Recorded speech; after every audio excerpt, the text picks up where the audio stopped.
Albert Awol, the voice of the jungle, broadcasting on the DVC to all points unknown. If you're within the sound of my voice, you're listening to Welcome Home Podcast on the DVC.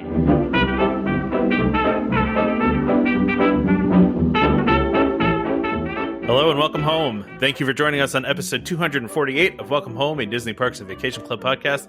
I'm Tom, I'm here with Trevor and Damon, and also special guest Blake. From Golden Button Detours. From Golden Button Detours / listener of the show / Discord user / I don't know. I felt like we had some sort of, thread here. We had to get us all together at least once.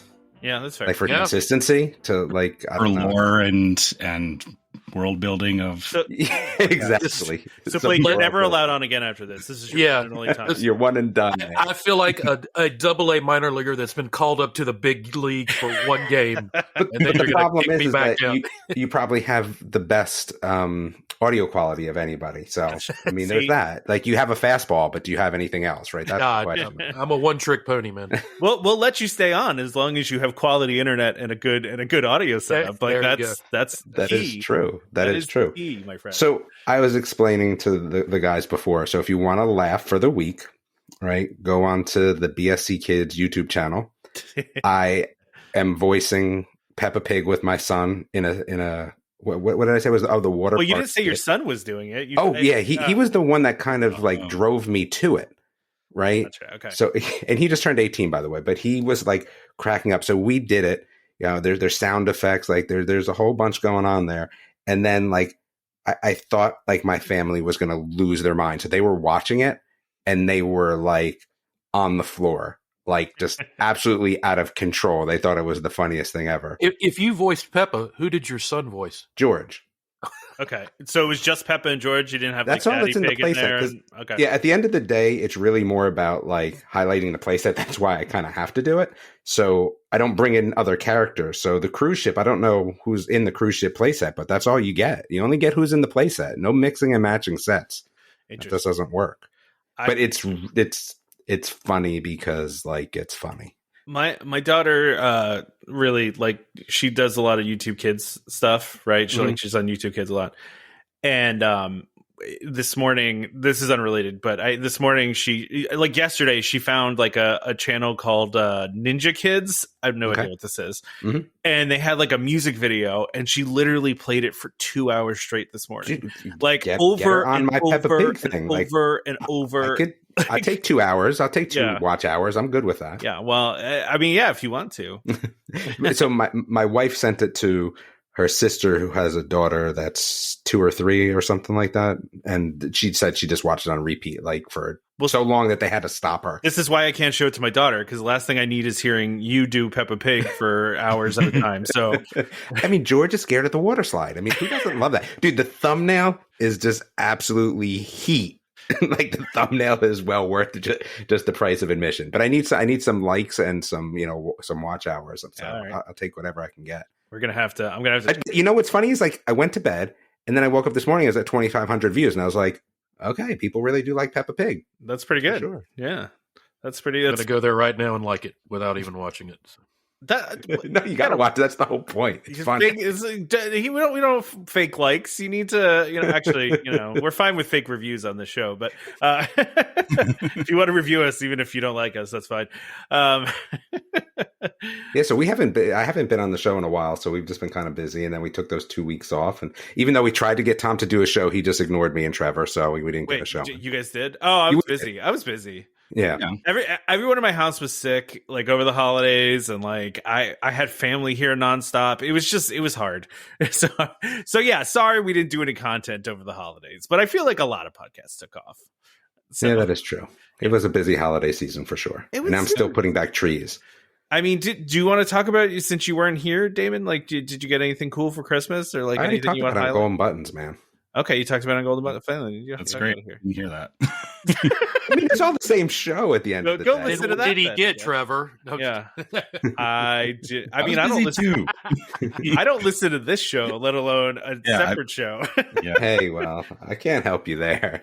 All I know is what did that logo look really good? Like now I want that logo. I want it so bad. I want a Golden Button Detour shirt so bad now. Except for the fact that they spelled detour. Well, with the R at the beginning. Yeah. But it's AI, right? I mean, that's It's AI. what I want it to look like. But I thought the look of it was No, the look pretty was good. The look was good. It had a very Oregon Trail feel to it. That's what I was going for. Yeah. And I feel like to get something done from AI to real, right, shouldn't be as bad because you're kind of like, hey, artist, this is exactly what I want. Just replicate this. Yeah. You just got to be careful that it's not accidentally infringing on anything that's already copyrighted, because that can happen with AIs, that it pulls from things that it shouldn't, right? Redo, like, this is the thought, but you can redraw. Well, obviously, they'd have to redraw everything anyway, right? But this is kind of, Anyway, I thought it was cool. Why the Oregon Trail thing? Is it like... Dude, it's got that, like, river country-ish vibe, and kind of, like, the whole, like, going on a detour cross country, right? It's got that whole... Dying of dysentery. No dysentery, but I mean, hey, listen. Frontierland, yeah. Okay. We grew up on that video game. I did too, yeah. So I thought that was a good look, to be honest with you. No, I'm not criticizing. It was just I was curious of the background before of it, or like why you. AI has been really helpful in general in my life because I feel like I have really good ideas and no follow through. And like it is like the best thing for me because now I'm like, oh wait, there we go. Yeah, like you can just get it done. Yeah. I tried. There was one episode I'd used AI to write the show description, and I hated it. I didn't like how it came out, so I decided not to use it again. But if you can find the one episode, go look for the description that's different than all the other ones. But yeah, it includes like emojis and stuff like that, which I would never do. Like I'm just not that person. But yeah, well, okay, well that's good. Yeah, no, it was a cool logo. I mean, I liked it. So, and it would look good on a shirt. It would definitely look good on a shirt. So stay tuned. So more Patreon people, the better. Then we can actually get some logos. Yeah, exactly. Yeah. So, all right, we got questions. A question that seems old to me. It seems long in the tooth already. The first part is, but I think the rest of it's a little more generic. Yeah, like we don't have to answer the first one if we don't want to. And I actually don't know who Master Opus is on Discord. Do you guys know who it is? No, because I forget. They told us who it was, but now I forget. Yeah, they can change their nickname to whatever they want. So, this is from Master Opus on Discord. Asks, is there a Candlelight narrator who you definitely book a trip to go and hear at EPCOT? No. Like, there's nobody that... I mean, I would kind of was excited about the Brendan Fraser one. I would have gone to see. But, like, what are you doing? You're meeting them. Yeah. It's not like a VIP experience or anything. Yeah, but that doesn't mean I don't want to see him do it. I mean, I can see it on YouTube. Like, that's cool, too. It's a fair point. I did see the clip circulating of, what's his name? Jordan Fisher, the guy that does Happily Ever After, starting off with the Ready to Begin thing. He sang the Ready to Begin, for Happily Ever After. Did no one else see this? No. It was all over the place. It was posted on all the Disney Gears. All right. Well, I guess I was the only one that saw it. There you go. Well, and then, so he also asked if you saw a celebrity at WDW, would you recognize them? I am extraordinarily bad at recognizing faces, like in general. Like, I think I would have, unless it was like a really big celebrity. Like if I saw The Rock, I would recognize The Rock, right? Like if I saw like, super famous people, I think I would recognize them. But I think the thing is too, is like you see them with security. Yeah. Right. Like that's usually a tip. But I mean, I've seen a few people there, but the problem is like I was meeting them there for things like George Lucas and things like that. Like, yeah, I've met them at Disney, but I was meeting them there on purpose. So it doesn't really count. Outside of that, I don't think I'd even recognize people unless they had a lot of security, to be honest with you. I will tell you, no, I wouldn't, because it's happened to me. So back in 2012, we were there at Hollywood Studios, and we were doing the Jedi Academy thing out there in front of Star Tours. And so I'm doing the dad thing. I got the iPhone in one hand taking pictures. I got the video camera, when you still use them, in the other hand, right? Doing my thing. They get done with it. Everybody starts to walk off. And the lady to my left of me says, "Hey, do you know who that was?" And I was like, what are you talking about? She goes, the woman on the other side of you, you know who that was, right? I was like, nope, didn't even look. She goes, that was Tina Fey. So apparently Tina Fey had her kid at Jedi Academy. So I feel like I recognize Tina Fey. I've seen Tina Fey in New York, because when I was going to New York and they were filming 30 Rock, she was 2 feet away from me because I was getting yelled at by the police because I wasn't really paying attention to where I was walking, and I was walking on set because, dude, it's New York, right? It was going somewhere, and they had the road shut down, and I just wasn't paying attention. I think the hard part about Disney is that, any place that's crowded like that too, is that, exactly to your point, Blake, is, you're looking at other things. You're focused on whatever's going on. You're not looking at who else is in the crowd. Yep. Because I've not exactly the same thing, but I actually this was back when Blockbuster was still a thing. So a long time ago. A local newscaster was in the Blockbuster that I was in, and wasn't on the same level, but it was I was busy looking for movies, and I actually bumped into them. I was like, oh, sorry. And I just walked by them. And then my wife goes, do you know who that was? And then I turned around and was like, oh, that, it was this newscaster. And it didn't even register with me who that person was. And it's the same problem at Disney, is that there's so many people, and unless you're specifically oh, I know that there's a celebrity here, you're looking around, I feel like most people wouldn't recognize a celebrity at Disney. And also the fact that they're usually dressed in such a way that they don't want to be recognized. So I feel like though we should do famous people you've met at Blockbuster, because now that makes the story even more interesting. So I met Mike Tyson at Blockbuster. What? Yeah. Okay, that's nuts. He lived in New Jersey, right? Yeah, but what's Mike Tyson doing at a Blockbuster, though? Renting a movie. Renting movie? Yeah, he doesn't have someone that can do that for him? He had a crew of people with him. They were probably just oh, let's go get a movie at Blockbuster. I mean, he probably, he knows what he wants. Mike Tyson, I will tell you that. Yeah. That's not one you miss. This was a long time ago, pre-face tattoo, but you're still not missing Mike Tyson. You're not missing Mike Tyson. Yeah, that's fair. Gosh, yeah, Blockbuster was kind of the place back in the day for seeing famous people. So that's a good one. Every time I'm at Disney and I see a plaid walking around, I always look to see if it's somebody that famous that I would know. And it's never been anybody that I recognize. And like I said, though, I'm really bad at this. So, it could be an athlete from a sport you don't watch, or it could be a lot of. It could just be a rich dude. It doesn't have to be a celebrity. You could take the top 10 most famous hockey people, and I wouldn't know not a single one of them. Yep. Yeah, dude, I live in Canada, and I can't tell you who famous hockey people are. Besides, I know 3 besides Wayne Gretzky. But I think that's what I'm saying. There's so many sports where you could be famous that you just might not watch. So yeah, that's fair. I always joke with my wife, when you see the commercials, and the athlete is not famous enough for you to recognize their face, so they go Hall of Famer somebody, and then they say their name in the commercial. Yeah, you always know they're not famous enough for the commercial when they have to say their name in the commercial. Patrick Mahomes is going around saying his name in commercials. That's true. They're just who he is. But yeah, no, I like I said, I've looked every time, and I don't think I've ever seen anybody famous in the parks. And I actually said this to my wife the other day, because I always see people posting pictures of famous people, right? Just walking around. And I'm just how have we just never run into a famous person before? Just how is that possible? But what are you even doing anyway? I would never bother a famous person. I wouldn't either. No. So it's I'm busy. I'm doing other stuff. I don't have time to go hunting for celebrities. I remember when I was a kid, I was okay. So this is really going back, and you guys can make fun of me for this if you want. I think it was probably 99 or 2000, and I was wearing a wrestling shirt at the time, a WWF shirt, and I believe at the time they told me that Kane was staying at Wilderness Lodge the same time I was there. I didn't see him though. I would have noticed Kane, I think, but it's because he's so tall and all that. But yeah, that was I guess that's dating things a little bit. Is Kane still doing that? That's the story. That's it. I didn't meet him. I'm just saying, that's the closest I got. That's the closest I got. I just heard that he was there, and I was looking around for Kane, couldn't find him.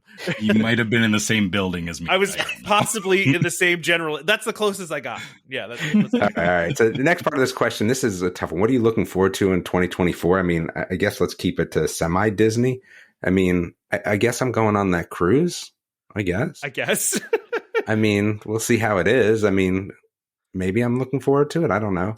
Wait, what do you mean? Maybe you're not looking forward to it?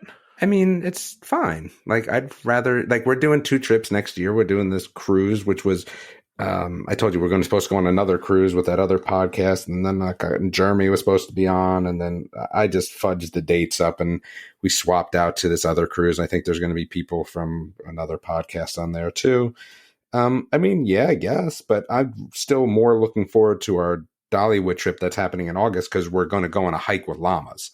And I just don't know what Disney has that competes with a hike with llamas. I mean, you can ride horses, I guess, but yeah, a hike with llamas, yeah. You get your own llama. So wait, you're not riding the llama, right? No. You're walking. You can't ride llamas. No, you're walking with your own llama, though. Like, okay, but what's the purpose of that? Like, just to have like a llama next to you? That is so cool. Like, first of all, the kids went absolutely bananas when I told them, like, hey, we can like walk with our own llamas, and they're like, "Are you for real?" Like, yeah, but like, I guess what's the purpose of the llama? I guess that's what my question is. It just carries all your stuff for you? Is that like? Yeah, no, it does not. What is it? It's not a pack mule. I mean, that's why it's there. They're there for emotional support, Tom. That is the whole point of the llama. You can pet the llama as you walk. What's a dog there for? Is it our llama's the one carrying your breakfast in the morning? Usually, I mean.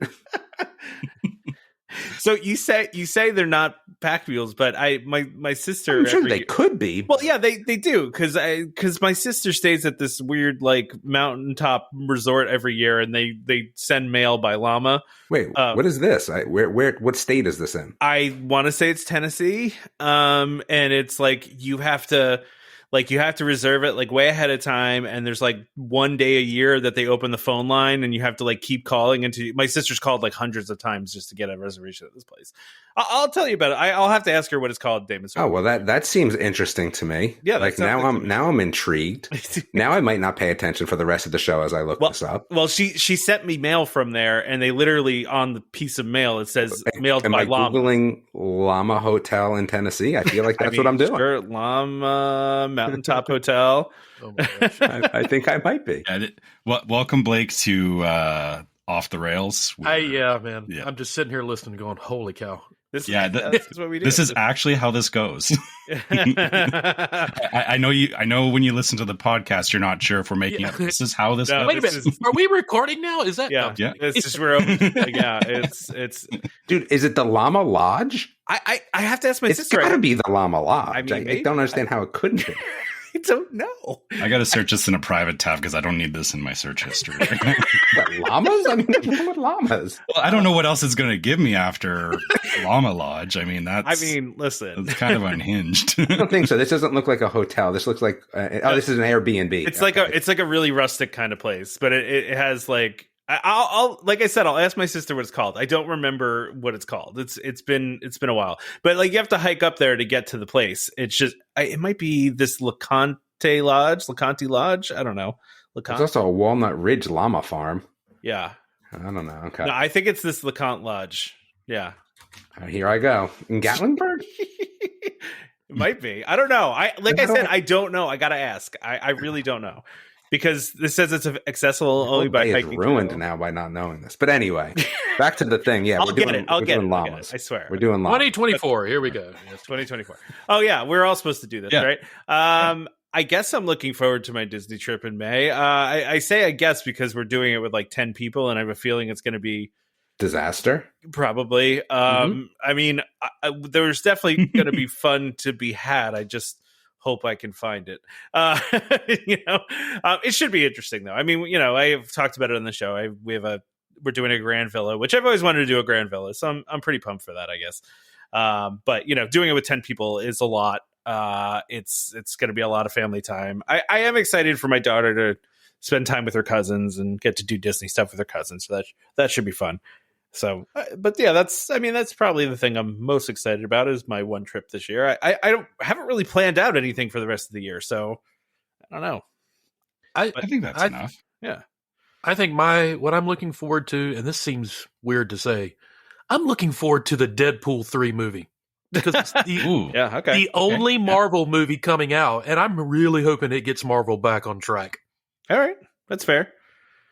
I was just Blake. It was funny. I was just thinking to myself, when Damon was talking about how like the celebrities need to be incognito, that joke about how in Marvel movies, like all the superheroes, when they want to be incognito, always wear like a hoodie and sunglasses. Yeah. Like that's the thing, so that's what I imagine all the celebrities wearing. But go ahead, Trevor. I'm sorry I interrupted you. I was just going to say, I think you're right, Blake, that, the Deadpool movie needs to, or they really need to shake up what they've been doing with Marvel movies for the last little while. Yep. So yeah, hopefully Deadpool 3 it's far enough away from the main one that maybe they'll realize that, or the main series that, maybe they'll realize that there is more to it than just pumping out the same movies over and over again. Yep. Yeah. I mean, I have heard that, what was that show that just came out is pretty good. Why am I blanking right now? The new What If season? No, there was another show Echo? recently. Yeah, Echo. Got good reviews. Yeah.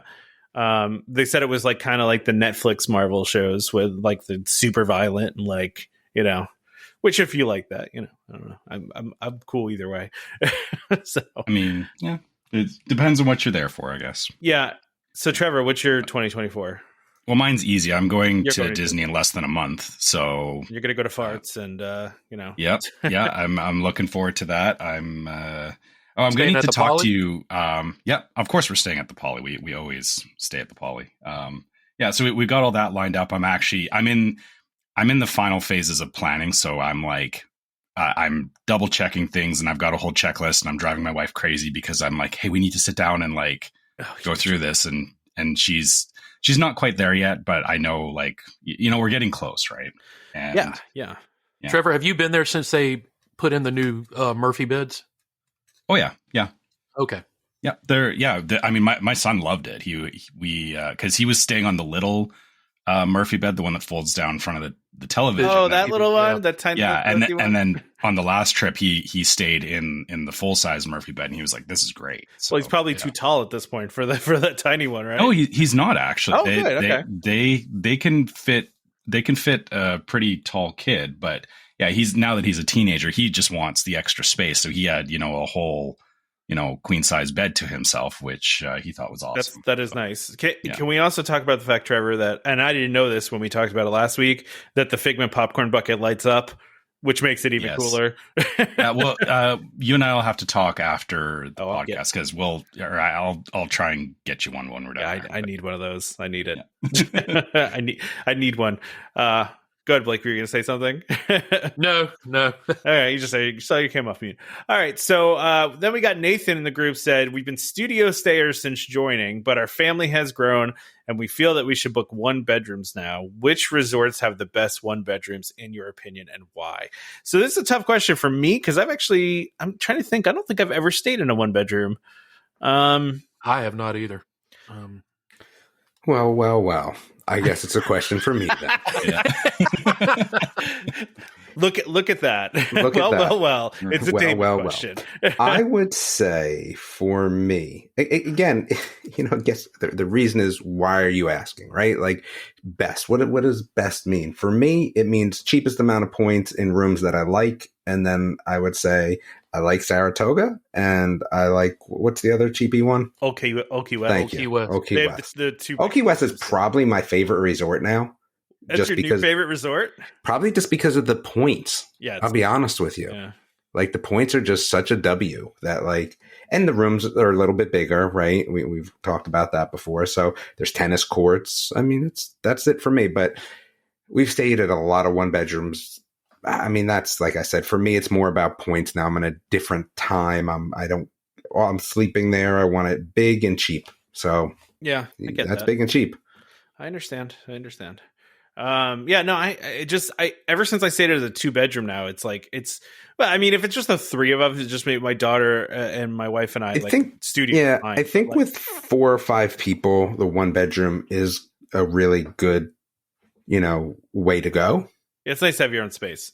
It is. And, 4, I think better. 5, it can still be a little bit crowded. I mean, boardwalk ones were fine just because of proximity to things and the ability to go on the boardwalk. But I mean, I think the way this question is asked, right? If you're not asking about the best resort or a favorite resort, you're asking about 1-bedroom, right? So then that kind of differentiates it. And then I just think about just space and points.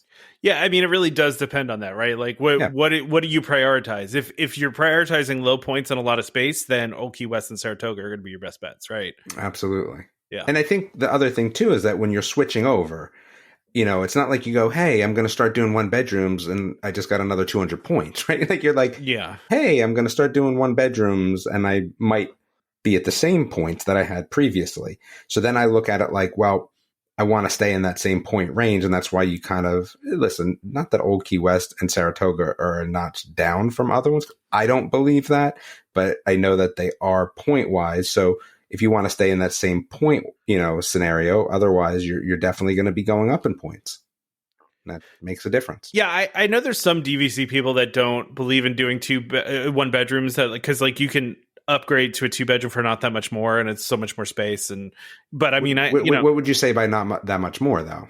I don't know off the top of my head, but I'm just telling you what some people make the argument with is that. Well, I mean, you can make that argument if you're going to go again between. If you're going to say, well, not, but if you're going to say like, Grand Floridian, 1 bedroom versus a 2 bedroom somewhere else, maybe. But I think the difference between the 1 bedroom and 2 bedroom is enough to hurt. Yeah, probably, I think at the same place. Again, if you're kind of flip-flopping out places, then yeah, that kind of makes sense. The question then becomes, you're right. Like, is it better to do a 1 bedroom at Grand Floridian or a 2 bedroom at Saratoga? Yeah. Personal preference there. It is. All right. So this question is far more nuanced than it originally lets on. Anytime it's like a what's your favorite or what do you recommend, I feel like it's very hard because it's so subjective and it's like yeah. Unless they wrote a paragraph of all what they were talking about, or you're asking somebody live, that's a little bit different. Yeah, give us details. There you go. What do you prefer? Do you want the least amount of points? Do you want the most amount of space? Do you want both? Do you want to see giraffes? Location. Yeah, location's always important.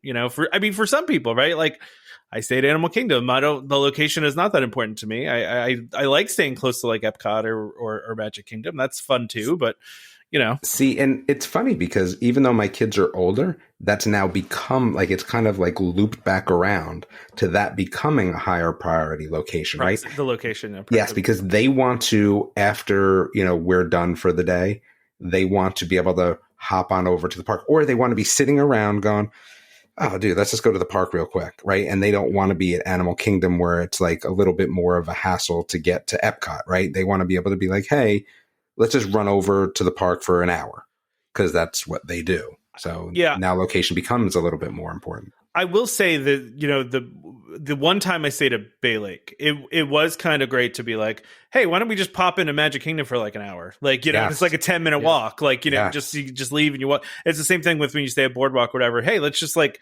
go over to Epcot for a little bit. Like you can just do that. Whereas, any other resort, it's like, it's a ordeal.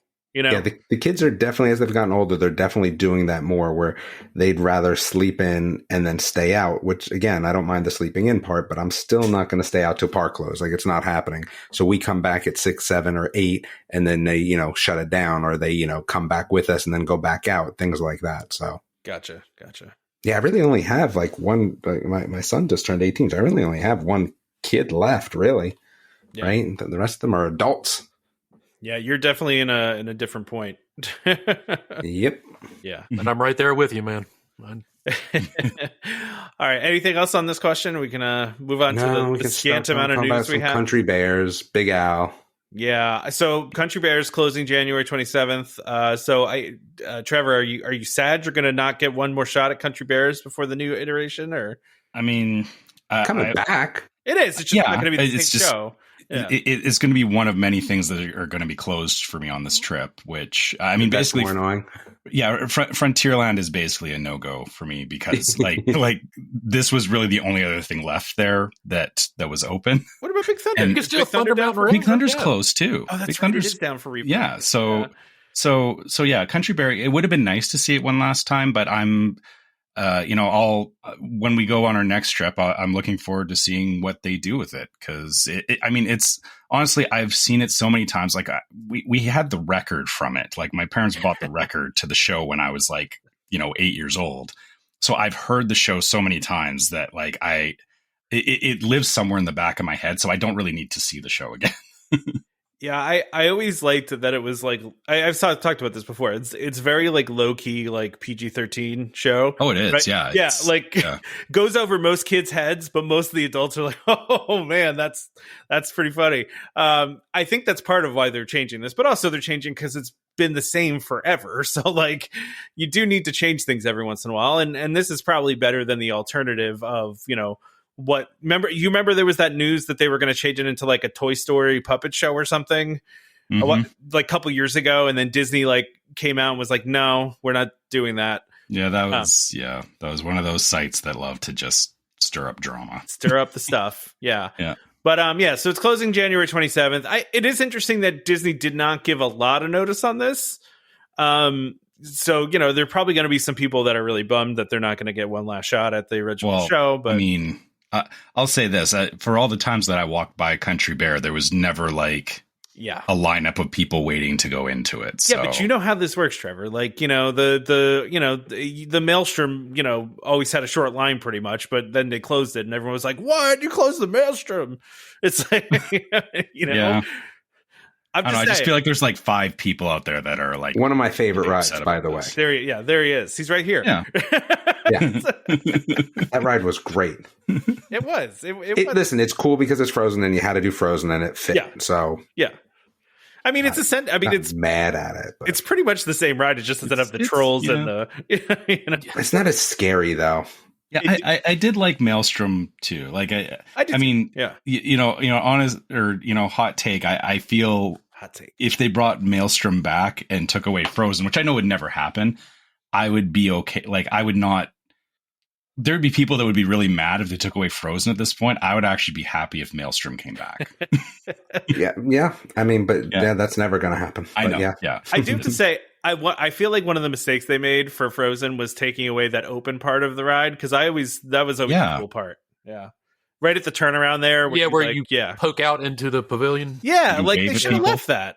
Like they really should have left that part. They could have incorporated that into Frozen somehow, I mean, I guess it kind of takes away from it if you're seeing all of Epcot and you're supposed to be in Arendelle. Okay, well, I think it was that they didn't want to show off the animatronic that's inside that part now because yeah.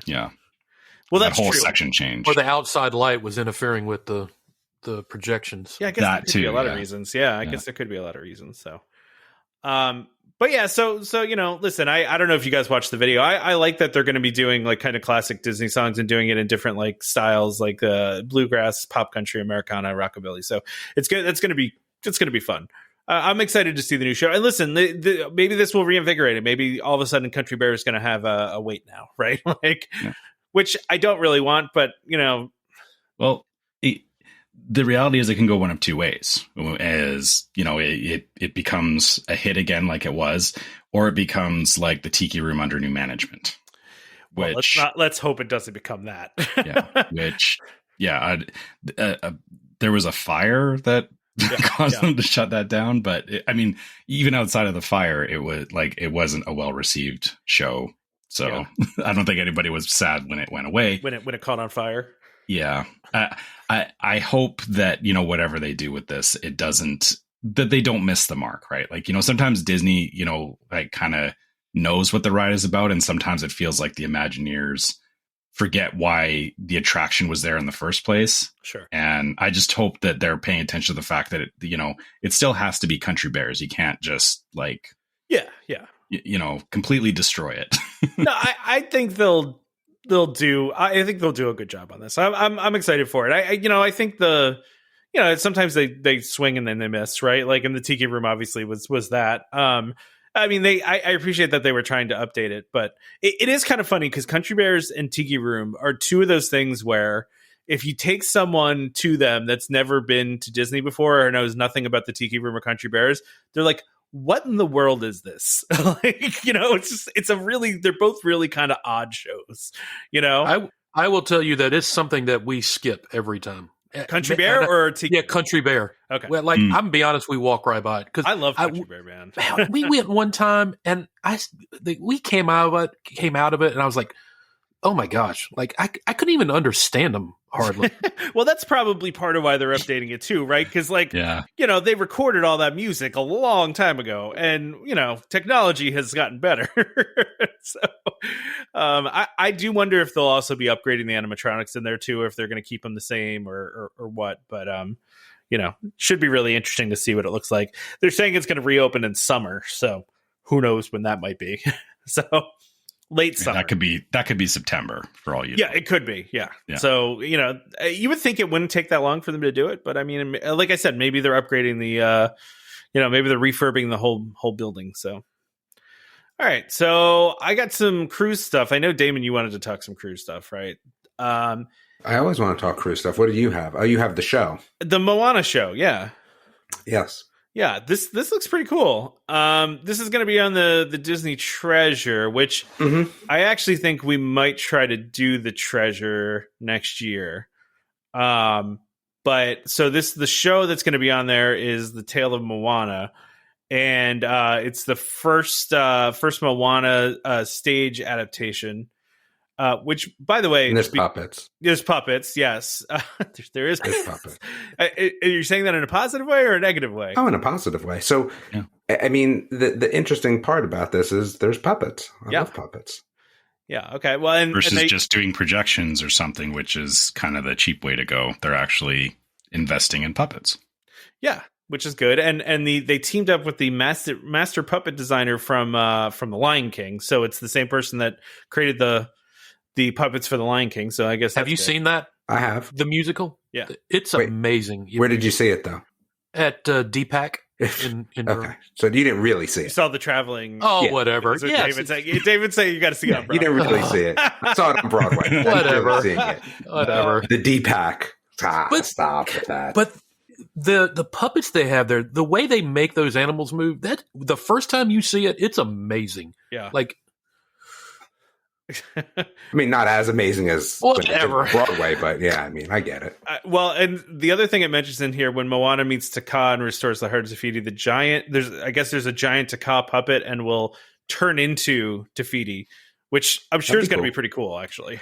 The other thing I will say is that being on the cruise ships, the shows that they put on are good. Yeah. Like they're good. So that is exciting. And there's going to perform a song for the first time on stage. Warrior Face. I think this is going to be great. I mean, the concept art looks fantastic. I mean, even just the manta ray that's her grandmother, right? Like that picture looks amazing. I mean, obviously they're going to be using projection effects here. It looks great. I'm glad they're doing something with Moana. Which, by the way, I realized that that Mean Girls musical movie's coming out. Did you see that Moana's in that movie? No, I've never actually seen Moana. You've never seen Moana? No, really? No. Okay, I'm not a big fan of The Rock, to be honest with you. Yeah, I get it. He's not the main feature of the show, honestly. Yeah, but I just he makes it out like he is. Well, everything that he's in, he makes it out like he is, right? So I have, I don't know. I've just never seen it, and I'm not, Moana's a good all that one, invested in seeing it. Moana's a good one. Yeah, it is a very good show. I would see the stage show of it. Yeah, I mean, I would see the stage show, but I don't think I'd go back and watch the animated film. Dude, the days of like rewatching stuff, unless you're a kid, are gone. There's too much entertainment out there for me to be like, well, I'm not really about this, but let me go sit and watch something for 2 hours anyway. Like that just doesn't exist for me. See, I rewatch stuff, but like as I have like background shows that I like will have on. That's different. Yes, The Office, Seinfeld. Yes, they're background shows. Yeah, so I'll like rewatch long series. Like it'll just have them on in the background where I'm occasionally paying attention and occasionally not paying attention. Yeah. Which I'm actually doing that with Once Upon a Time right now. I don't know if you ever watched Once Upon a Time, but I tried. I didn't get all the way through it. Yeah, it was good up until like season 4. Yeah, it kind of fell apart after the the season I'm on right now. Actually, is season 4, and it's season 4. I'm just like, this is not great. It's because I just rewatched Lost, and then I was like, oh yeah, that's right. The Lost guys did this show next, and all right, I liked Once Upon a Time. Let me rewatch that. There's some good stuff in there, but it's like you said, it kind of falls apart after a couple seasons. Anyway, So no, this is exciting though. Blake, I don't know if you have any thoughts. I don't know if you're a cruiser, Blake, but my wife and I have been on one cruise total in our entire lives, and that was to Alaska. So nice. Have not done a Disney cruise yet. We were going to do it for our oldest son's high school graduation trip, but COVID killed that. Yeah, that'll do it. Yeah, I was just talking. My brother-in-law and sister-in-law are, when we were doing our trip in May, they're going to do their kids' first haircuts at the barbershop in Magic Kingdom. And what's really? that? Yeah, we were going to do that too. It's like they give you like a little certificate. Like there's a whole thing. That'd be a cool experience. Yeah, it's a cool experience. But they said we were gonna do that, but then COVID happened, so we really couldn't do it. We just couldn't get my daughter to the parks to do it. But are you really saying really to that, David? I 100%. That's like a thing. To that. That's a thing. Mm-hmm. I'm sure it is a thing. Yeah, people do that all the time. All right, fine. we can move on to other things. Damon, you want to talk about your thing that you put on here? So it's just they released the Port Adventures for the new Castaway Key at Lighthouse Point, and it's the new private island. Yeah, the new private island. Which, when am I going again? June. I feel like I'm going in June. Are you going to that? You're going to the private island. Yeah, the new one. Mm-hmm. Right? And I think that's like one of the first go-arounds to it, right? So we'll be there kind of some of the first couple of cruises that hit that island. So they have the Port Adventures. Now, I've never done a port adventure through Disney. And honestly, I think that if I was cruising more often, I might be interested. But there is some cool stuff because there is a cultural tour. I mean, there's a private historical and cultural tour for $1,500. That one's a little pricey. That's a private tour, though. It is a private tour. There are some buggy tours and things like that. I mean, there's still $400 a person. It's tough for a family of 5, right? So $2,000 to go do that. But there's a lot of cool things. I think that I'm going to be just very interested in seeing everything, kind of just looking around. But some of these cultural and historical tours, the ones that are down towards the bottom of the list, they would probably be kind of interesting. But again, the first time you go to one of the Disney islands, there is a lot to kind of do, and you kind of get caught up doing things that, last time we were there, I think I played volleyball for 2 hours. You know what I mean? I play volleyball anywhere, but you're there, you're playing against the people that run the cruise ship. There's some people that live on the island too, right? So you kind of get caught up doing that. And I think we were playing basketball. We were doing, we did snorkeling, we did all that. So I think that was kind of, I think the first time I go, it's going to be more about looking around. But I think there will be a lot more. Now, we did do bicycle rental last time. I was going to say bike rental would be fun, right? Yeah, we did that last time. So we'll probably do something either that. I mean, snorkeling on the other island is a little bit cheaper, I feel like, but I haven't been there in a while, so I don't know if that's still the case. But this e-bike sand snorkel and history tour, it seems interesting. I'm just excited by this island because there is, a whole Disney part and then a not Disney part. And I think that's what's going to make it really kind of interesting to see how that goes. It looks like a really pretty island, honestly. It looks like there's a lot of cool stuff there.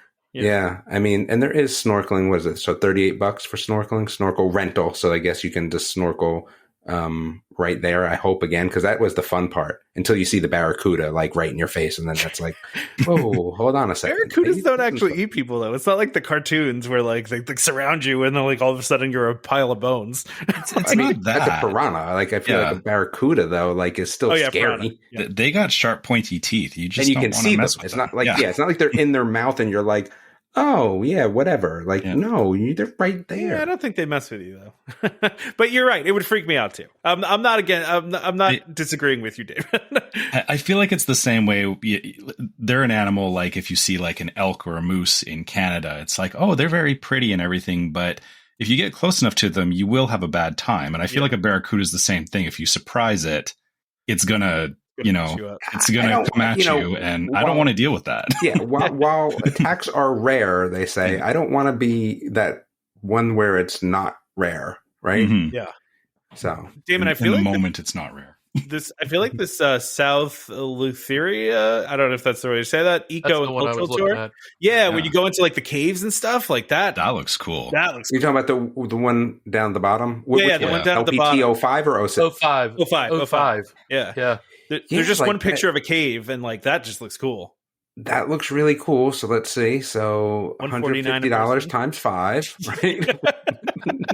Yeah. Yeah. Like, see, I think that's the problem. Like, this would be really cool, but there's going to be a lot to do. And we're on such a short cruise. We're only on a 3-day cruise. Oh, yeah. Okay. It's like, dude, I don't want to be that tired. Like, you know what I'm saying? Like, No, I get it. It does look really neat, though. Yeah, because you make a stop at what is called the Boiling Hole, which is a natural hot tub.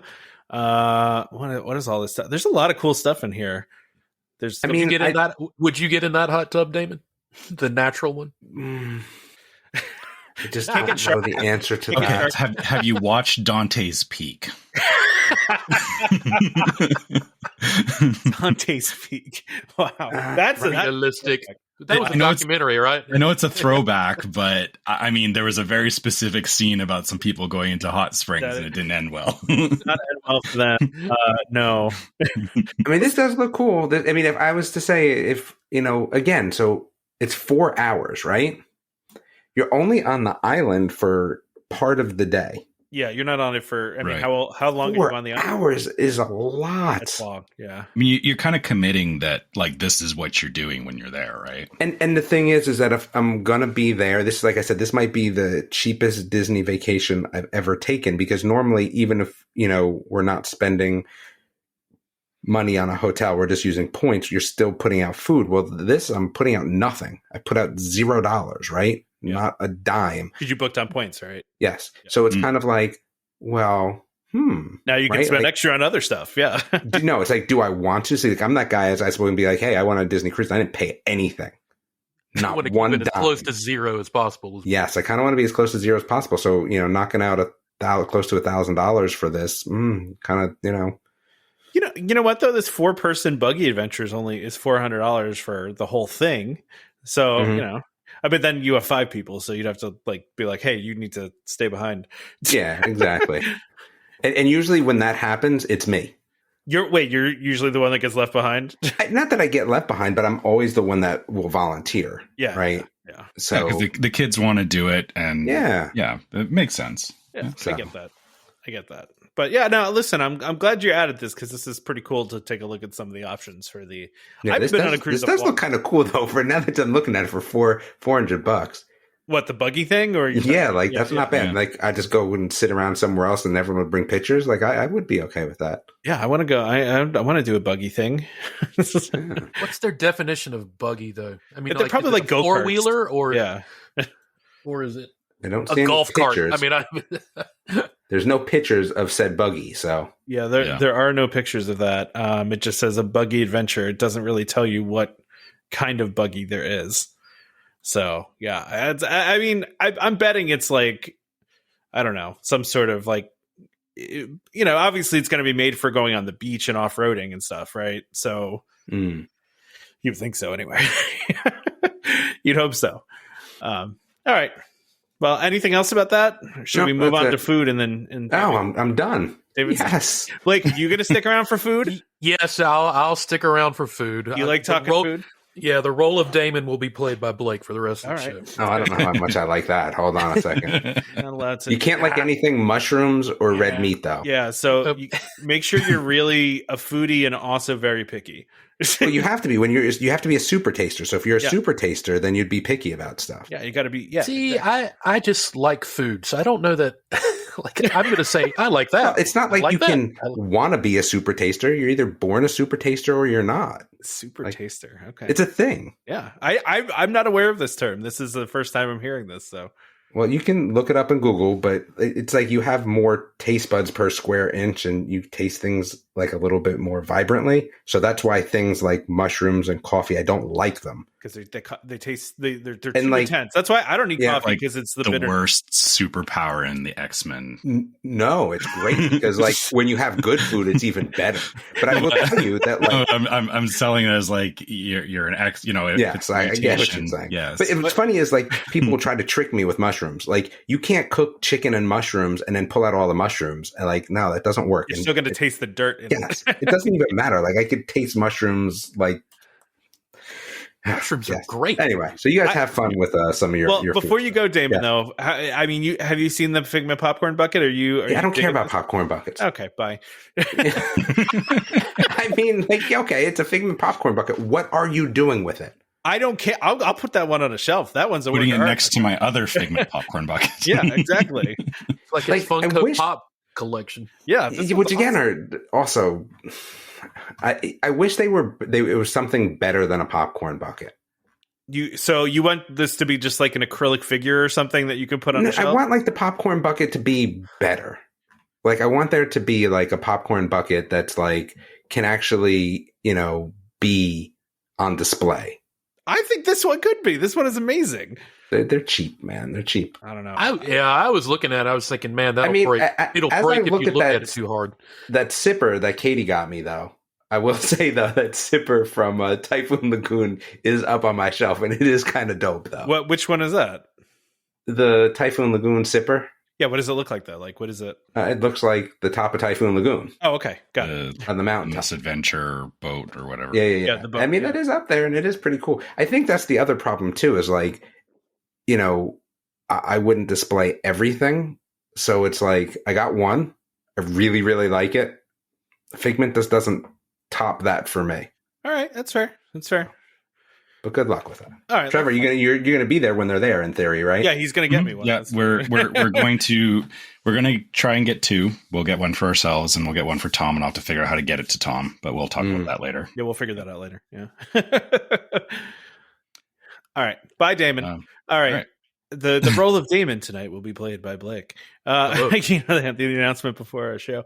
All right, so let's start with and part of why we're gonna do a full food breakdown here because Trevor is going to the festival, right? So let me get my app open here because I need to start like wish listing some of this. Got to start wish listing. Yeah, you got to be ready here. All right, so we're gonna start with the deconstructed dish. So this has a deconstructed pork belly, onion, bread pudding. Watercress, I don't even know how to say that word. Espuma? What is that? Espuma? What in the world is that? I've never heard that word in my entire life. Yes. Google.com. Here we go. Yeah, there you go. Yeah. And then tomato jam. I'm assuming it's this green and red looking thing in the first picture there, right? Yeah. Espuma is vegetable foam, is what. That's yeah. Okay. I assumed it's that green foam on the side there. Because it's just weird enough, right? Yeah, they also have at this booth a deconstructed key lime pie, which has a flexible key lime curd, a key lime mousse, a graham cracker cake, and meringues. I would probably, if I were going to go for anything at this booth, I'd go for the key lime pie. Yep. Yeah. Even though I just think it's wrong that you would mess up key lime pie by deconstructing. Yeah, it looks too weird.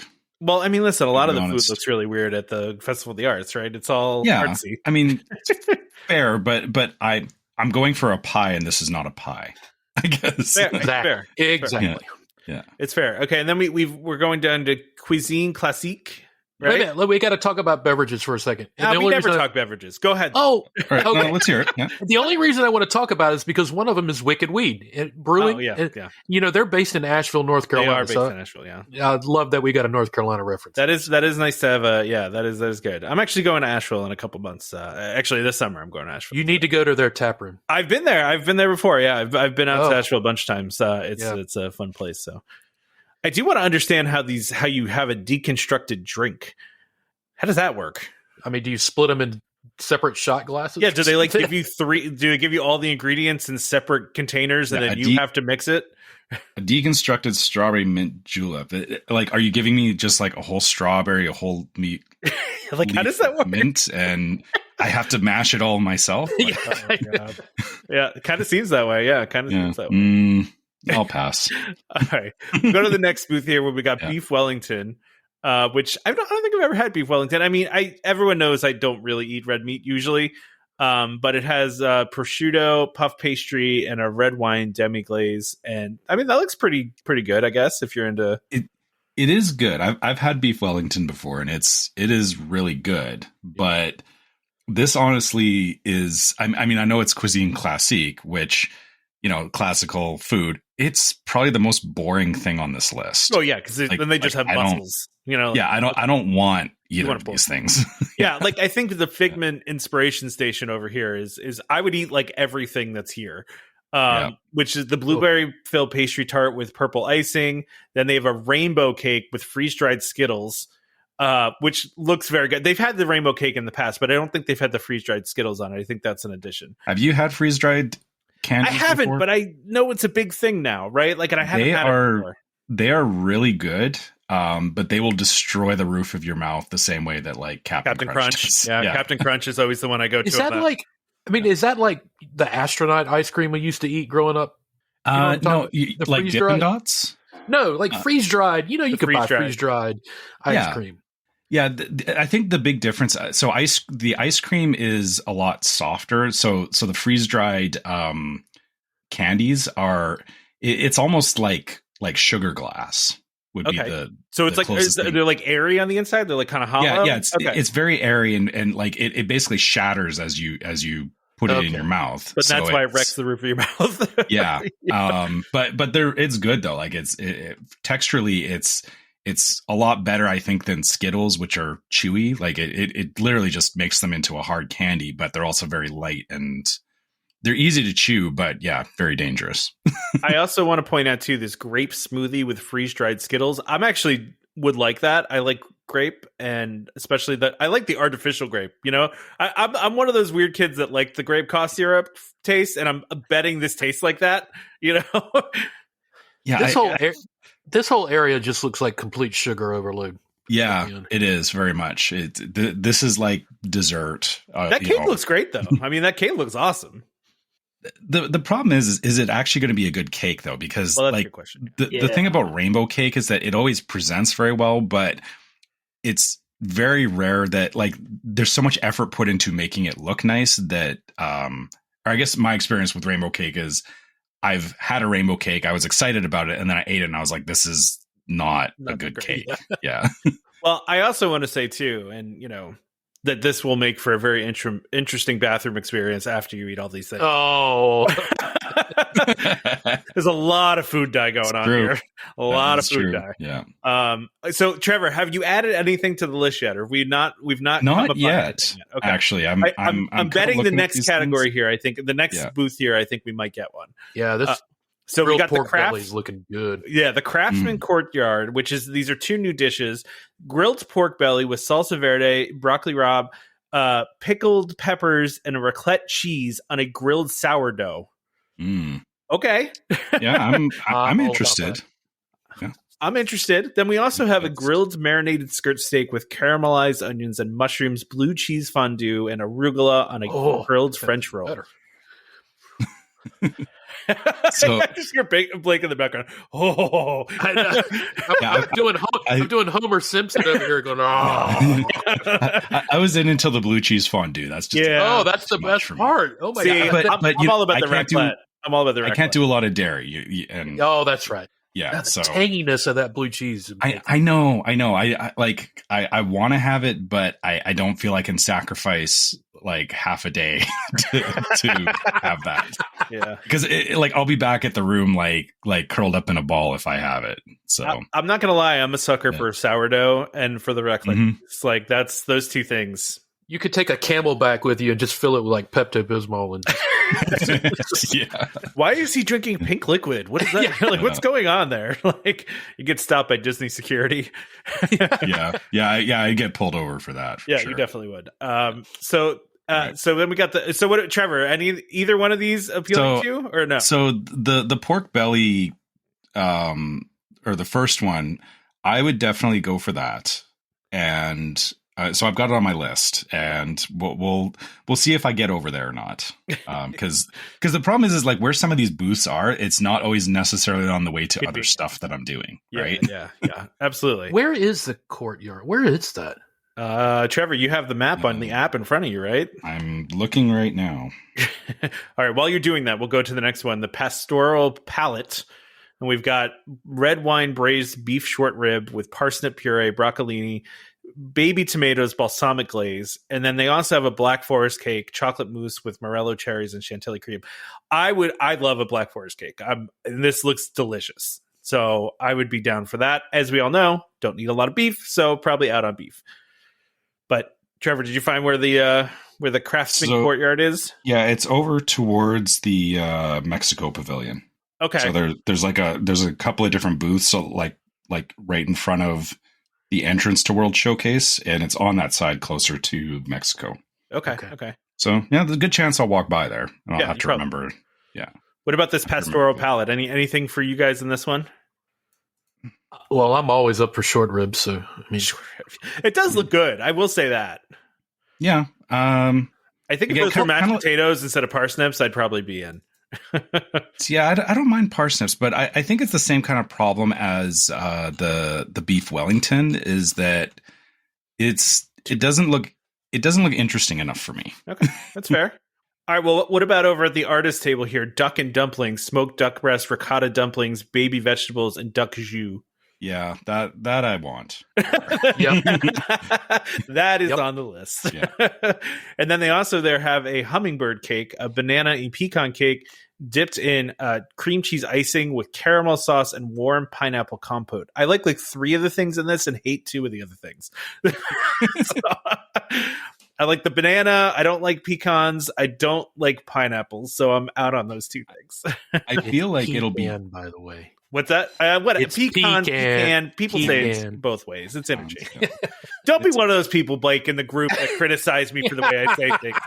All right? Come on, man. You've been living down in the South long enough. It's pecan. It is. Listen, here's the thing. I probably say it both ways at a variety of times, right? So it just depends on how it comes out of my mouth the time that I say it. So, all right. So go ahead, Trevor. What were you going to say? I was going to say, I feel like this is one of those things where it's too, like, all of these things I will eat, but the question is, will I eat them all together? That's like, fair. Yeah. Will you want to eat the duck first and then come back later to get the hummingbird cake? Is that what you mean? Well, I mean, like, so the hummingbird cake is like, okay, banana and pineapple. Okay. Oh, you mean in the hummingbird cake? Yeah. Okay. Yeah. The pecans and then the cream cheese and the caramel sauce. I'm wondering if it's going to be like, that's just too many different things going on at once, right? Like it's a weird balance where it's like, I get that they want to try different stuff and they don't want to make it too basic, but at the same time, going overboard with just throwing too many things in means I'm trying to envision how this is going to taste, and I don't know if it's something that I would actually like. Well, the way it's plated in the picture, you don't have to combine all that stuff. I mean, that's true. You can keep out the pineapple, right? The pineapple's on the side, it looks like. Yeah. Yeah, I guess. And the caramel sauce. Yeah. Oh, yeah. The caramel sauce is just yeah. It's just kind of put on the plate. It's little splashes. It's not drizzled. Yeah. Okay. Well, let's go down to the what is this? Tangerine Cafe. Yeah. We got grilled kebabs with carrot, chickpea salad, and garlic aioli. So there's chicken and lamb on those kebabs. So is that on your list, Trevor? Is that no? That's a maybe. It's a maybe. Yeah. It's a maybe. I can get kebabs around here. I like, yeah. Yeah. This is the first place that's got a protein that's not beef. That's a fair point. Yeah. We also have a chocolate cake with pomegranate mousse and pomegranate whipped cream. I'd try that. That looks pretty tasty. It looks very pretty. It does. That like pink block, or it's like a pink gold bar. It's a block of pink. It looks like a Toblerone. It does kind of. Yeah. Yeah. It looks good though. It looks fancy, like you said, and that is a new item too, I should mention. So, and then Blake, it was nice of you to bring your hard cider to this booth. Blake's Hard Cider Company. Oh, I'm just seeing that. How about that? Nice. Yeah, Blake's Hard. It's a shame I'm not getting royalties off that. You should be, yeah, because you are the only person named Blake. I'll make sure that I bring it up to them when I'm at the booth. Yeah, take a picture, man. Take a picture. Take a picture of that. Well, I get a feeling that this is going to be this next one's going to be a win for Trevor here. what is it? Vibrante and Vivito and Canto Cocina. Yeah. It's been a while since I've taken Spanish. Mhm. Chorizo and potato empanada with turmeric aioli and annatto aioli. Yeah. But I saw this and I'm like, Trevor wants that. Yeah, I do. I want empanada for sure. I want empanada. Give me empanada. Yeah, chorizo is. I love stuff with chorizo. We've been having a lot of food with, or like we've been getting meal kits. Oh yeah, and they've been offering a lot of chorizo, and we're just like, yes, more chorizo, please. What were you going to say, Blake? I was going to say I have to be honest. What is annatto? I'm no idea. This is another Google. Every time we go through these foods, they always have words in there that I've never seen in my life. It's an orange-red condiment and food coloring derived from the seeds of the achote tree. Okay. Yeah, but what flavor is it? It says it imparts yellow and orange color, but what's it taste like? Yeah, what's it taste like? Kind of tastes like yellow. Annatto. I'm just kidding. It might just be a food coloring though. Like, it doesn't. I don't see there's like a taste. Yeah. Literally on Google. But why would they? Annatto taste. That's what it tastes like. Yeah. So I feel like it, because it's turmeric's yellow and annatto is going to be like an orange red color. Is it just for visual, or is it that it says slightly sweet and peppery is what I'm seeing here. Okay. And I mean, looking at the picture, like that's the stuff drizzled over top of the empanada, which it looks delicious. Yeah. It almost looks like icing, but it does. When you realize that it's an aioli, it's And then the dessert in this booth is giving me some Pandora vibes, right? It's a passion fruit filled mango cheesecake with coconut pineapple cake, dragon fruit. Is it gelee? Yeah. Gelee, whatever. And dragon fruit strawberry sauce. That looks pretty good. And like I said, it looks, if you've seen that blue dessert you can get at Satuli, right? It looks just like that. It's not color wise, just shape wise.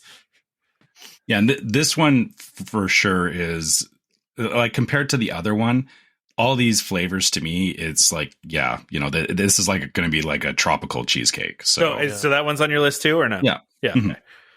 Then we got Gourmet Landscapes, which is what is this? Verjus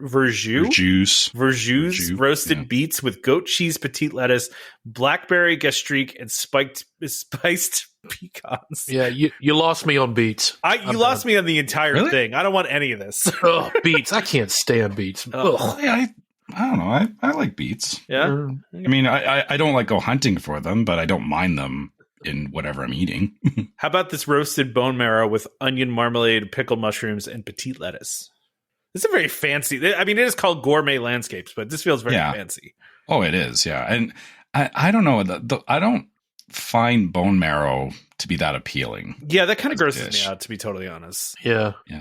What about wild mushroom risotto with truffle shavings? 100% on that. Yeah, I love that. Yeah, but this is something actually I could convince my wife to go in on, because she loves mushrooms. Too. Nice. So I'm sure we could probably make an arrangement to share this one. Yeah. This one's checked off. Okay. Yeah, we'll be looking at this one. And now to make Trevor angry, the refreshment port gnocchi poutine with red wine braised beef, cheese curds, basil, and burrata.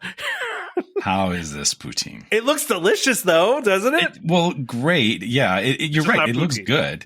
It's the only thing in here that makes it even close to poutine is the cheese curds. It's the cheese curds, yeah. Yeah. What are those things underneath? Are those tater tots? No, that's the gnocchi. That's the gnocchi. Yeah, it looks like they fried gnocchi. them, though. Okay. It looks like they deep fried them, though. So yeah, I mean they look like French fries because gnocchi is like it's like potato, but it's almost like it's like a pasta though. So again, it's not French fries, which I get. Well, that's probably why they fried it and then put it in here. So it's like, oh, they're like French fries, but like you're saying, Blake, it's like you could have thrown potato barrels in there. Yeah, I would have been okay with potato barrels. Yeah. I have had potato barrel. Is that tater tots? Tater tots, yeah. Sometimes they call them potato barrels just to be fun. Okay. I mean, they've had a poutine of some sort with the braised beef on top before, and I have tried it, and it is very good. So I'm assuming it's similar. I appreciate them trying to do something a little bit different by making gnocchi, but listen, I get it. It's not really poutine. And then they've had this jumbo chocolate chip cookie that looks like a pallet for like years now, right? Like they've had that one for a long time. So that's such bait. I feel like it is. Here's our artist cookie. Like it's just a cookie with icing on it. Yeah, it's just a cookie. I'm zooming in on that. Is that brush looks edible? I don't know. Do you get a brush? Those look like chocolate straws for the brush part. All right. I think that brush is edible. No, that would be cool. That'd be cool if you could eat the okay. brush. That makes it a little more fun. There's a booth called Deco Delights, which is just a dessert trio, which is new. It's a chocolate tart, a vanilla bean cheesecake, and a strawberry mousse. These look really good, but this is one of those ones where they're super tiny, right? Like they're small and they look even smaller in the picture somehow. Like, because you can see the detail of the plate so much that they're sitting on. Yeah. The zoom on the picture is like, these things must be like single bites. I do have to say they look very good though. I mean, I would eat all of this. I would eat all. Yeah, but then you're getting into price, because if I'm going to pay $9 for this, I'm gonna be like, nope. For 3 bites. Yeah, for 3 bites. No. Yeah. That's fair. I would say this is like, how many other places can you get like a cupcake or something that looks kind of like this? Like, yeah, that's fair. I get, they're selling as part of Festival of the Arts, but for probably the price and, for having something that looks, it's probably not going to taste a lot different than, because all they say is, it's a chocolate tart, vanilla bean cheesecake, and strawberry mousse. So chocolate, vanilla, strawberry. There's not even any interesting flavors there, right? I'm gonna put all of them in my mouth at once and get a Neapolitan ice cream. Oh, okay. No. I mean, so for $19.99. For $19.99. Down to the Pop Eats booth, which has been there for a couple of years now. They have their tomato soup with grilled cheese, very basic. Then the tomato soup with pimento cheese, bacon, and fried green tomato grilled cheese. I don't know if either one of those are on your list. I know it's just grilled cheese, so I don't know. But this Rock Probably the Dots white chocolate and orange mousse with vanilla bean chiffon cake. That looks cool.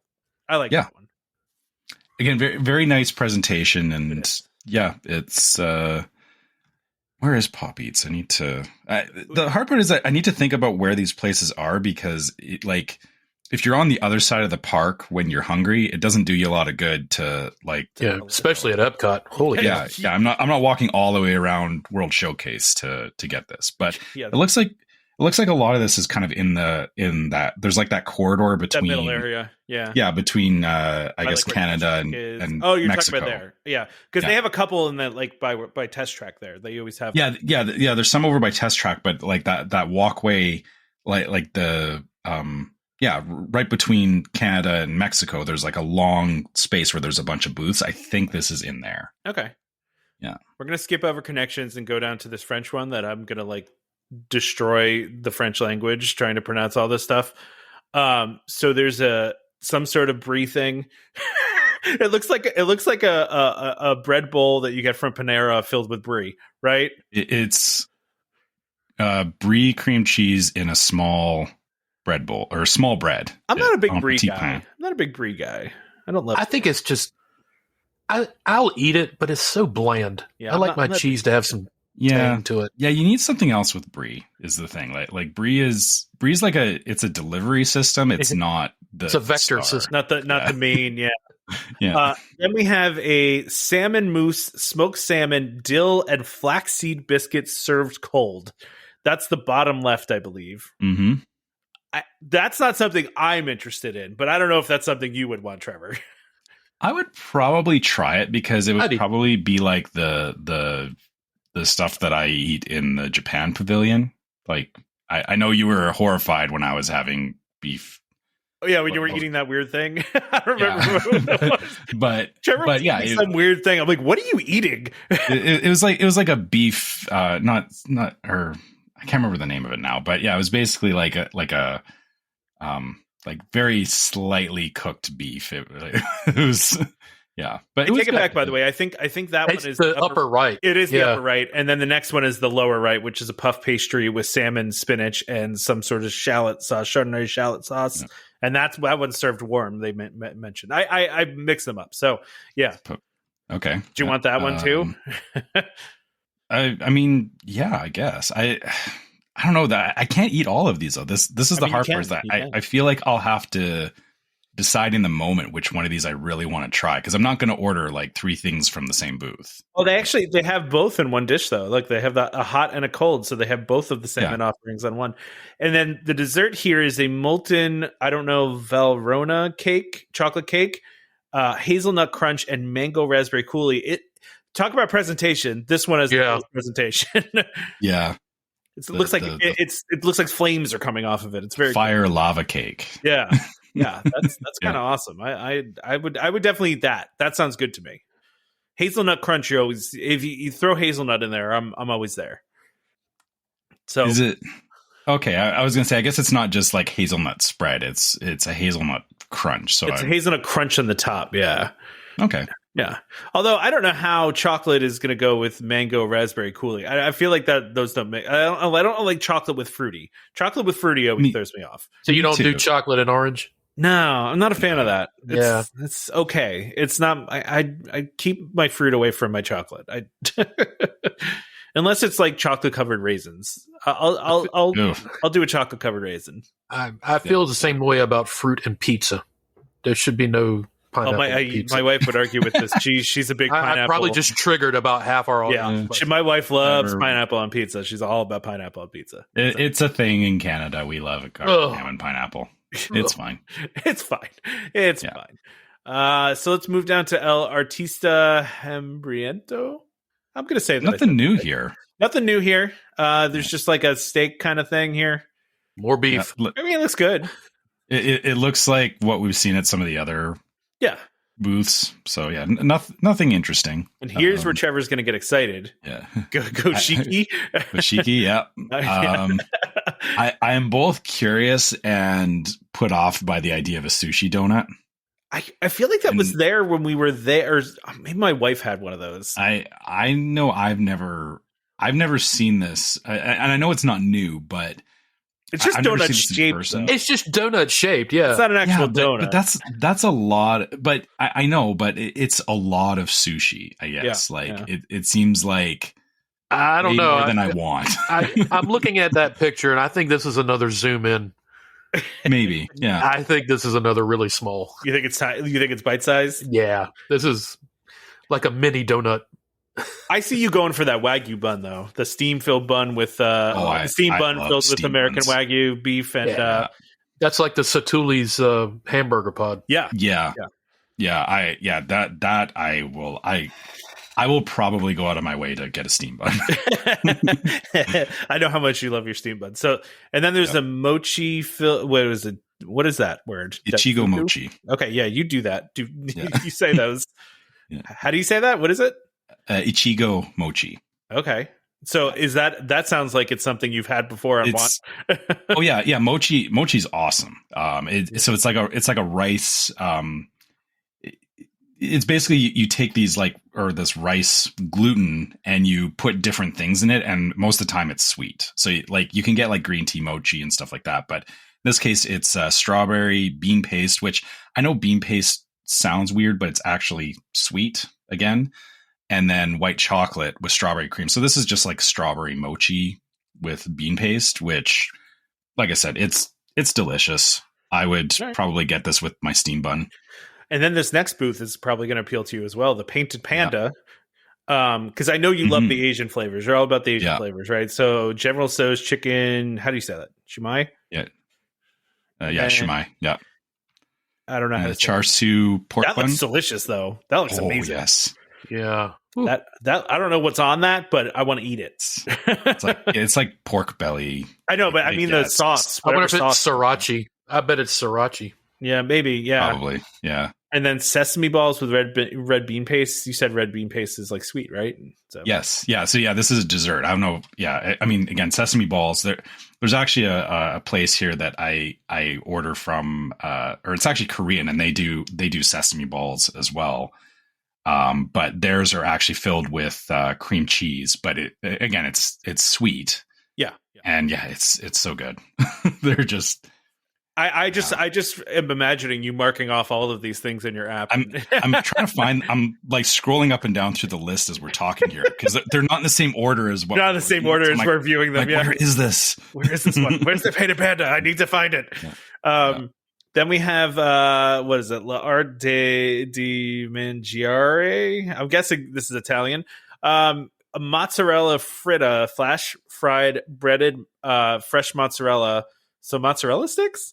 It looks like a mozzarella patty. It's a mozzarella stick patty, basically, right? With condiments around a little palette, which is kind of cool. I would eat that. It's mozzarella. I like that because that's actually like all these other things like deconstruct and whatever. But I like the fact that it's presented as like, oh, you've got all these different dipping sauces to try the patty with. Looks like there's some pesto there. I'm a big pesto guy. Like I love pesto. I wonder what that dark blue is. On the I don't know. That's a good question. They don't list what the condiments are. They just say artist palette condiments. And then we have that could be sriracha and teriyaki sauce for all you know. Yeah, I mean it could be. It could be. Yeah. Then we have a big stuffed, I don't know, some sort of pasta, conchigli.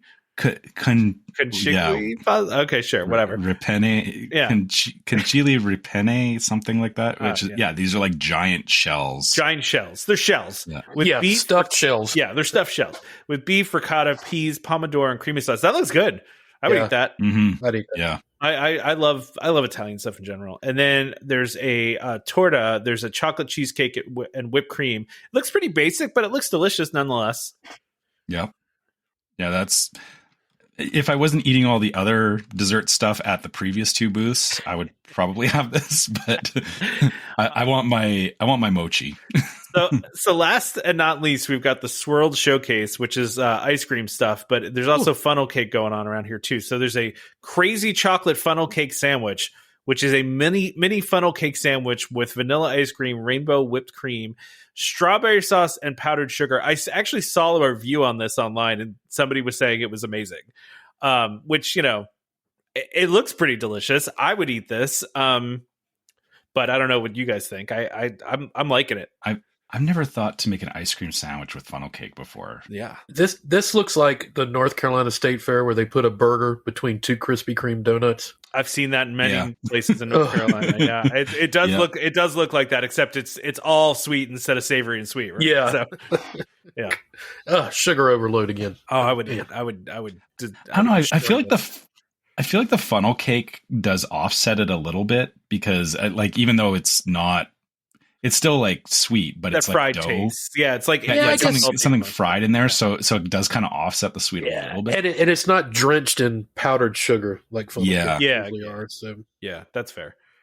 All right, well, that's all we got. So I hope you've got a good list here, Trevor. I'm hoping you're going to share stuff as I still got to find a couple of things on the list here as we go, but yeah, you're going to find where they're at, but you'll find them. So yeah, so why don't we go ahead and wrap up unless anybody else has anything else they want to bring up? I don't. No, I'm good. Blake, is there anything you want to plug before we wrap up? Golden Button Detours. Go listen to that. Our other show on the main show.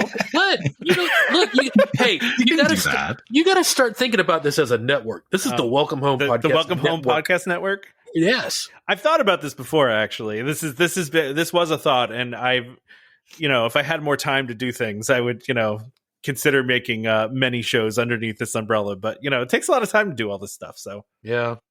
Anyway, let's wrap it up. Listen to Blake and Damon on the Golden Button show if you haven't, guys. It's Golden Button Detours. It's Blake, good stuff. Do you actually provide like a contrasting view to Damon's nonsense, or do you? Yeah, especially when it comes. Yeah, especially when it comes to like we talked about this in the last episode actually about nighttime shows. Oh, I'm big on nighttime shows. Me too. He's not into that. And, mm-hmm. I do really want to wrap up, but I want to ask you both if you saw the new drone show, a video of the new drone show at Paris, because they did something that I've never seen in a drone show before there. They have fireworks on drones and smoke machines on drones. I saw a screenshot where it said like the nighttime electrical parade or something? Yeah, it's the nighttime. I haven't seen the video yet, I'm excited. So they literally have fireworks that come off the drones. And when I first saw it, I was like, how did they make the fireworks do that? Not realizing that they were literally shooting fireworks off of drones, which I have never seen in all the drone shows I've seen. So it sounds incredibly dangerous. It does sound dangerous, yes. But they must have some sort. I mean, the thing about drones is that they're very precise. Like you can control them pretty well, or like better than most things.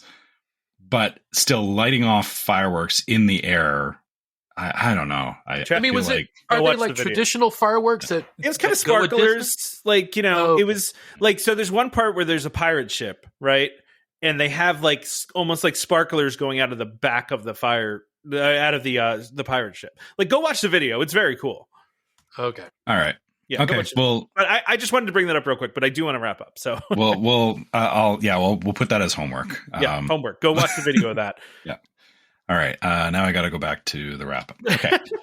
You don't have it committed to memory, but at this point, Trevor. No, I don't. I need the visual cues for it. Fair enough. Because I do have our disclaimer pulled up just in case. No, we're good. We got that. Yeah. Okay. All right.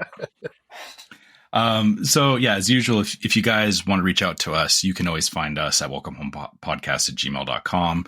We love getting your questions, sharing your trip reports, all that kind of stuff. So you can always find us on Gmail.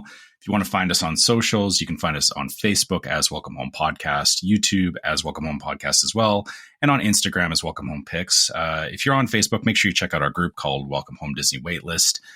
We have lots of great conversations in there. We get a lot of listener questions from there, and you get to see all the memes and fun stuff. So make sure you join that group if you're looking for a good group to talk about Disney stuff. I feel like all the meme makers have been on vacation. I haven't seen. It's weeks here. Everyone's coming back from Christmas, but there has been a couple of good ones in there. And yeah, it's. Lots of great creative stuff and things that we don't even think about as we're doing the show. People will make amazing jokes and stuff about something that we said that I sometimes don't even remember what I said. I don't remember anything I said on the show. And I'm like, I forget immediately after I say it. I always have to kind of go back and be like, okay, what was the reference to that? But then, yeah, once I realize what they were referring to on the show, it's always been hilarious. So make sure you check that out if you're looking for a Disney group to hang out in. And if you want to help support the show, you can go to store.welcomehomepodcast.com. Check out our different merchandise there. The t-shirts, fanny packs, all that kind of good stuff is still in the store. And we have the new logo, which, new from, we started running it last September, I think. Yeah. It's been a while, but so, but new-ish logo. If you haven't looked in the store in a while, make sure you go have a look. And if you would rather support us through Patreon, you can go to patreon.com/welcomehomepod and check out our different levels of Patreon support, which has Patreon exclusive logos, which you can't get in the main store. And Patreon supporters also get access to the Discord server, which is yet another place that we talk with our listeners, and is a great time or it's a great place to have a good time with other people that want to talk Disney. And there's lots of great conversations that go on in there. So, make sure you guys check that out if you haven't gotten on Discord yet. And last but not least, if you're listening on iTunes or Spotify or any of those platforms where you can leave a review, leave us a 5-star review. It does help the algorithms, believe that we're a real podcast, and we can, we can be available to more people. So, make sure you tell the AI that we're cool. So, and then also on iTunes, if you want to, you can leave us a review. We do read out the reviews on the show. I'm assuming, again, because people have been on vacation. Do we have any new ones this week, Tom? Or no, we don't. Yeah. So that's fine. But yeah, if you leave us a review on iTunes, we will read it out on the show. So, make sure you guys do that. As long as it's 5-star. If it's 4-star or 3 or below, it's probably not good. Come on, we've read out the. Well, I mean, listen, you can make a 5-star review negative in the text just as long as you do 5 stars, and then you can tell us how much you hate us and how much you hate food, and Damon's too grumpy and negative, and and you hate him. We talk too much. We talk too much. Tom says too much. Tom laughs at himself all the time. Whatever you want to put in there, I don't care. Just as long as it's 5 stars, just give us 5 stars. That's all we want. And also, of course, we also want you to subscribe to Welcome Home Podcast so you can be reminded every time we release a new episode. You can find us on Apple Podcasts, Google Podcasts, Amazon Music, TuneIn, Stitcher, Spotify, YouTube Music, just about any podcast app that exists. You can find us, and just search for Welcome Home. You'll find us there. Just a reminder to our listeners: Welcome Home Podcast is for entertainment only. We are not employed by the Walt Disney Company, and as such, all opinions we express on the show are our own. So please consult your DVC representative or Disney cast member for more information about anything we talked about today. Join us next time for more Disney Parks discussion. Of course, more DVC talk. We hope to see you all real soon. This is Skipper Albert Awol, the voice of the jungle, signing off from Welcome Home Podcast on the DVC. Do a huddle when we hit a chair. How she can cuddle is no man's affair. I looked around from pole to pole, found her in a sugar bowl.